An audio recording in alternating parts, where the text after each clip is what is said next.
Hi all, ഞാൻ Jabir Hasan, xylem learning ആപ്പിലെ ഒരു physics ഫാക്കൽറ്റിയാണ്.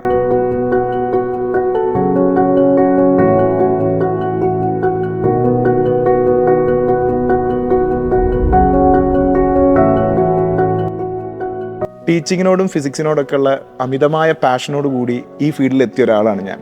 ഒരു ടീച്ചർ ആവണം എന്നുള്ള അതിയായ ആഗ്രഹം കൊണ്ടാണ് ഞാൻ ഈ ഫീൽഡിലേക്ക് എത്തുന്നത്. ഞാനും ഇപ്പോൾ സൈലത്തിൽ വർക്ക് ചെയ്തുകൊണ്ടിരിക്കുന്ന Adil sir, Basheer sir, Anees sir, ഞങ്ങളൊക്കെ ഒന്നിച്ച് ഒരുപാട് സെൻറ്ററുകളിൽ ക്ലാസ് എടുത്ത് നടക്കുന്ന ഒരു കാലം ഉണ്ടായിരുന്നു. ആ ഒരു സമയത്താണ് കൊറോണയുടെ പാൻഡമിക് വരുന്നതും കംപ്ലീറ്റ്ലി ലോക്ക്ഡൗൺ ആവുന്നതും ക്ലാസ്സുകളൊന്നും ഇല്ലാതെ ഞങ്ങളെല്ലാവരും വെറുതെ ഇരിക്കുന്ന ആ ഒരു സമയത്താണ് സൈലം ലേണിംഗ് ആപ്പ് ലോഞ്ച് ചെയ്യുന്നതും സൈലം ലേണിംഗ് ആപ്പിനെ കുറിച്ച് ഞങ്ങൾ ആദ്യമായി കേൾക്കുന്നതൊക്കെ. അതിനുശേഷം ലോക്ക്ഡൗൺ ഒക്കെ ഏകദേശം പിൻവലിച്ചു. സൈലത്തിൻ്റെ ഓഫ്ലൈൻ ക്യാമ്പസ് കോഴിക്കോട് ലോഞ്ച് ചെയ്തു. അങ്ങനെയാണ് ഞങ്ങൾ സൈലത്തിലേക്ക് ഞങ്ങൾക്ക് ക്ഷണം വരുന്നതും ഞങ്ങൾ സൈലത്തിലേക്ക് ജോയിൻ ചെയ്യുന്നതൊക്കെ.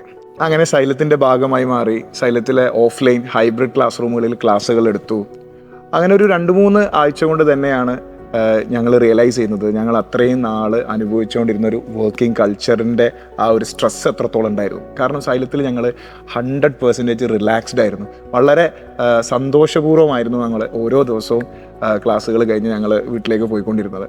അതുമാത്രമല്ല, ഞാൻ അതേ പറഞ്ഞല്ലോ, സബ്ജക്റ്റിനോടുള്ള ഒരു അതിയായ ഇഷ്ടവും സ്നേഹമൊക്കെ ആണ് എന്നെ ഈ ഫീൽഡിലേക്ക് ആകർഷിച്ചത്. സൈലത്തിലെത്തിയതിൻ്റെ ശേഷം അന്നോളം ഇല്ലാത്തൊരു സബ്ജക്റ്റ് എക്സ്പ്ലോഷൻ സൈലത്തിൽ വെച്ച് കിട്ടി. എസ്പെഷ്യലി ഞാൻ സൈലത്തിൽ വെച്ച് ആദ്യം പരിചയപ്പെടുന്ന ഫിസിക്സ് ഫാക്കൽറ്റി നമ്മുടെ GP സാറാണ്.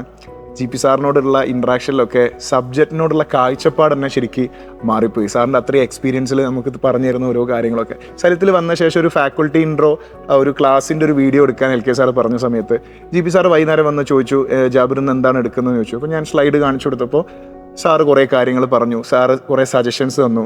ഒത്തിരി കാര്യങ്ങൾ സാറ് പറഞ്ഞു തരുമ്പോഴാണ് ഇങ്ങനെ ചിന്തിക്കാമല്ലോ എന്നൊക്കെ നമ്മൾ മനസ്സിലാക്കുന്നത്. അപ്പോൾ അങ്ങനെ ഒരു കൾച്ചർ കേരളത്തിൽ ഒരു സ്ഥാപനത്തിലും ഇല്ല. നമുക്ക് ഉറപ്പിച്ച് പറയാൻ പറ്റും.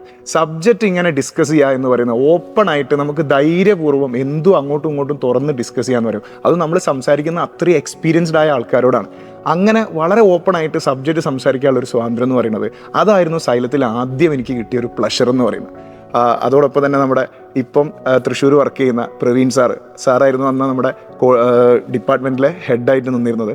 പിന്നെ FM സാറ്, ശേഷം വന്ന രാജൻ സാറ്. അപ്പോൾ ഇങ്ങനത്തെ ആളുകളോടൊപ്പം സംസാരിക്കാനും അവർ സബ്ജക്റ്റിനെ മനസ്സിലാക്കിയ കാര്യങ്ങൾ എങ്ങനെയാണെന്നൊക്കെ ഓപ്പണായിട്ട് ചർച്ച ചെയ്യാൻ പറ്റുന്നത് വലിയൊരു അത്ഭുതമായിട്ടായിരുന്നു അന്ന് നമുക്ക് തോന്നിയിരുന്നത്. പിന്നെ അവിടെ നിന്ന് അങ്ങോട്ട് വളരെ ചെറിയൊരു ഗ്രൂപ്പായിരുന്നു ആ സമയത്ത്. വളരെ കുറഞ്ഞ ടീച്ചേഴ്സ് ഉണ്ടായിരുന്നുള്ളൂ. അതുകൊണ്ട് തന്നെ പെട്ടെന്ന് തന്നെ എല്ലാവരുമായിട്ട് വളരെയധികം ഫ്രണ്ട്ഷിപ്പ് കൂടാനും ഒക്കെ സാധിച്ചു. ഇപ്പോൾ അവസാനമായി നടന്ന ഇവൻറ്റിനെ കുറിച്ച് പറയുകയാണെങ്കിൽ ഓണം സെലിബ്രേഷൻ എൻ്റെ ക്യാമ്പസ് ലൈഫിന് ശേഷം ഇത്ര ഞാൻ മതിമറന്ന് ആഘോഷിച്ചൊരു ദിവസമില്ല. ഒരു 4 ടീമായി തിരിഞ്ഞ് 4 ടീമിന് 4 ടീം ലീഡേഴ്സ് വിവിധ ഇവൻറ്റുകളിൽ മത്സരിക്കാം. എന്ത് തരത്തിലുള്ള ആഘോഷമായിരുന്നു സൈലത്തിൻ്റെ ഓണം സെലിബ്രേഷൻ എന്നുള്ളത്. എന്നിട്ട് അതിൽ ഓരോ മത്സരത്തിൽ 1-2 മാർക്കിൻ്റെ പേരിൽ നമ്മൾ തർക്കിക്കുന്നു. ഈ തർക്കിക്കുന്ന സമയത്ത് നമ്മൾ ആരോടാ തർക്കിക്കുന്നതെന്ന് പോലും നമ്മൾ ആലോചിക്കുന്നില്ല. ഇപ്പോൾ LK സാറിൻ്റെ മുഖത്തൊക്കെ നോക്കിയിട്ട് നമ്മൾ പല കാര്യങ്ങൾ സംസാരിക്കുന്നു. CEO അനന്തു വന്നിട്ട് തമ്മിൽ അടുപ്പിക്കുക, ഓരോ ആൾക്കാരെ നിങ്ങൾ അങ്ങനെ പറഞ്ഞത് ശരിയായില്ല എന്നൊക്കെ പറഞ്ഞിട്ട് പരസ്പരം. അതായത് ക്യാമ്പസിലൊക്കെ ഉണ്ടാകുന്നത് എങ്ങനെയാണോ അതുപോലത്തെ ഒരു അന്തരീക്ഷമായിരുന്നു. എനിക്ക് തോന്നുന്നില്ല മറ്റൊരു സ്ഥാപനത്തിലും, അത് എഡ്യൂക്കേഷൻ ഇൻസ്റ്റിറ്റ്യൂട്ട് അല്ല, ഏത് സ്ഥാപനത്തിലാണെങ്കിലും ഡയറക്ടേഴ്സ് ഒരിക്കലും അവരുടെ പൊസിഷൻ വിട്ട് താഴോട്ട് വരുന്നത് എന്നെ സംബന്ധിച്ചിടത്തോളം ഞാൻ ആദ്യമായിട്ടാണ് കാണുന്നത്. കാരണം ഒരു സ്ഥാപനം നടത്തിക്കൊണ്ട് പോകണമെങ്കിൽ എംപ്ലോയീസുമായിട്ട് ആ ഒരു ഡിസ്റ്റൻസ് കീപ്പ് ചെയ്യണം എന്നുള്ള ഒരു ആശയത്തെ 100% പൊളിച്ചെഴുതുകയായിരുന്നു ശരിക്കും സൈലം. അതിപ്പോഴും അങ്ങനെ തന്നെയാണ്. അപ്പം ആ ഓണം സെലിബ്രേഷൻ്റെ പിറ്റേ ദിവസം അങ്ങനെ ഒരു വശവും കൂടെ ഉണ്ട്. ആ ഓണം സെലിബ്രേഷൻ്റെ പിറ്റേ ദിവസം രാവിലെ അനന്തു സാറിനെ കാണുന്ന സമയത്ത് അനന്തു സാർ ഡിസ്കസ് ചെയ്യുന്നത് അടുത്ത എക്സാമിൻ്റെ ക്വസ്റ്റ്യൻ പേപ്പറിൻ്റെയും അക്കാഡമിക് പ്ലാനിനെ കുറിച്ചാണ്. കാരണം ആ ദിവസം അന്ന് വൈകുന്നേരത്തോടുകൂടി അത് കഴിഞ്ഞു, നേരെ ബാക്ക് ടു അക്കാഡമിക്. അപ്പോൾ സൈലത്തിലേക്ക് വരുന്ന അധ്യാപകർക്കൊക്കെ ഈ ഒരു കൾച്ചർ ചിലപ്പോൾ ഒരു ശീലമില്ലാത്തൊരു കൾച്ചറായിരിക്കാം. പക്ഷേ വളരെ കുറഞ്ഞ സമയം കൊണ്ട് തന്നെ അവരെ പൊരുത്തപ്പെടിപ്പിച്ച് കൂടെ കൂട്ടുന്ന കാര്യത്തിൽ സൈലത്തിൻ്റെ ആ ഒരു ബ്രില്യൻസ് വളരെ എടുത്തു പറയേണ്ട കാര്യം തന്നെയാണ്. കാരണം ഞാൻ പലപ്പോഴും അത്ഭുതപ്പെട്ടിട്ടുണ്ട്. പല ഭാഗത്തുള്ള പല ദേശത്തുള്ള ടീച്ചേഴ്സിനെ ഒന്നിച്ച് ഈ ഒരു കൾച്ചറിൻ്റെ ഭാഗമായി കൊണ്ടുപോകാൻ പറഞ്ഞ ഒരു ചെറിയ കാര്യമില്ല. പിന്നെ അതിന് ശേഷം ഇപ്പം നമ്മുടെ മുമ്പേ കഴിഞ്ഞു പോയ മലേഷ്യൻ ട്രിപ്പിൻ്റെ കാര്യങ്ങൾ പല ടീച്ചേഴ്സും പറഞ്ഞ് നിങ്ങൾ കേട്ടിട്ടുണ്ടാവും. തികച്ചും ആ പോയ ആളുകൾക്ക് അത് പറയുമ്പോൾ ഭയങ്കര വികാരമാണ്.